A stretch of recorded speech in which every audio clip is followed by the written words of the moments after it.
देखिए, एम्प्लॉयज़ का मुद्दा आज केंद्रित मुद्दा हिमाचल प्रदेश में बन गया है और जिस तरीके से छठे वेतन आयोग के नाम पर, कमीशन के नाम पर सरकार और सरकार के तंत्र द्वारा ठगी ठोरी की जा रही है, ऐसी ठगी ठोरी आज से पहले नहीं की गई। एक सेक्शन को तो आपने टाइम स्केल रखा है और डीए उसका 31% से कैलकुलेट किया है।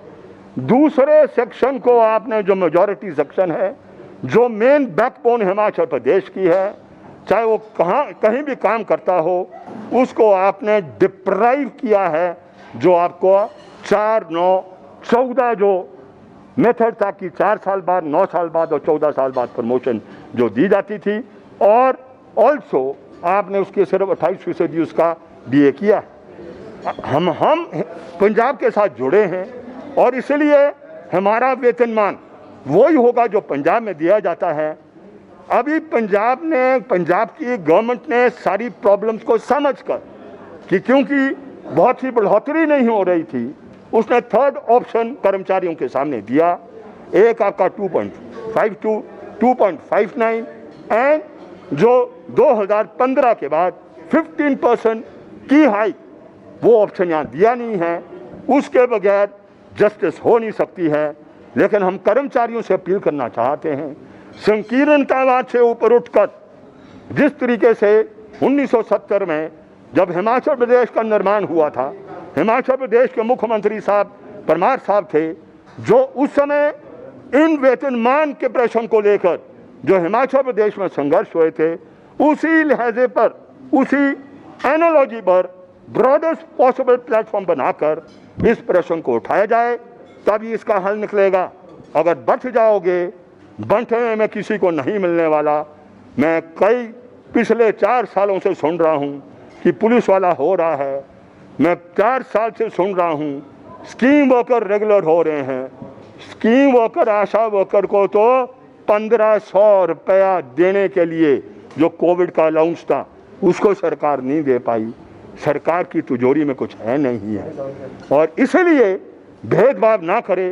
अफसर कितना काम करते हैं सब जानते हैं, उसका थोड़ा कम हो और जो ज़्यादा काम करने वाला है उसका ज़्यादा हो। लोन पकड़ लो, जब आप गाड़ी के लिए लोन पकड़ लेते हो, मंत्री की गाड़ी के लिए और ऐसी बातों के लिए आप मजा करने के लिए कर लेते हो, तो इस बात के लिए भी लोन पकड़ लो। वही तरीका है। अन्यथा लोक निर्माण का मुद्दा है, ये भी बहुत, इसकी इम्प्लीकेशन सरकार नहीं समझ रही है और मुझे ऐसा लग रहा है ये जो सरकार के एडवाइज़र हैं, they do not do any study. और मैं दावे से कह रहा हूँ, जब ये पिछला सेशन हुआ ना धर्मशाला के अंदर, मैंने इनके बिल देखे।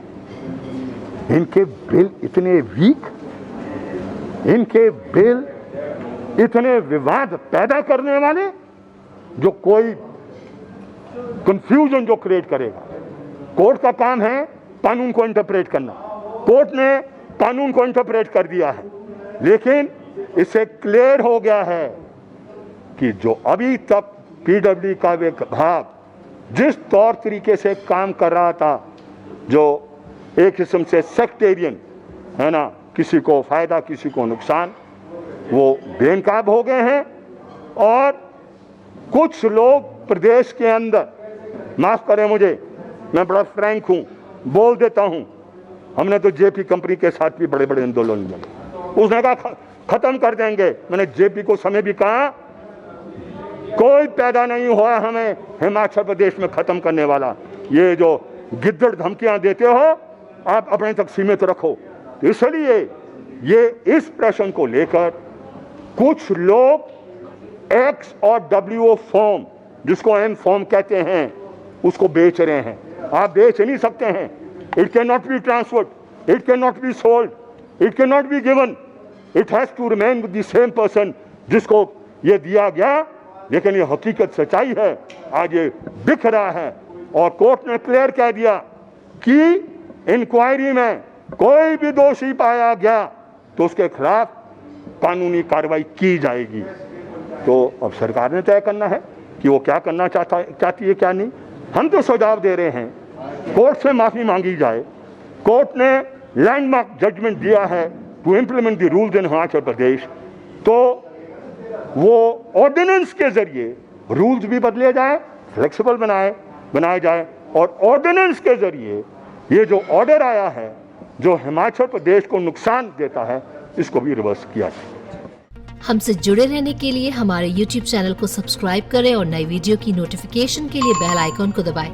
अगर आप ये वीडियो Facebook पर देख रहे हैं तो लाइक जरूर करें और ज्यादा से ज्यादा शेयर करें। इसी तरह के और भी अपडेट्स के लिए फॉलो करें हमारा Instagram पेज himachal.kesari।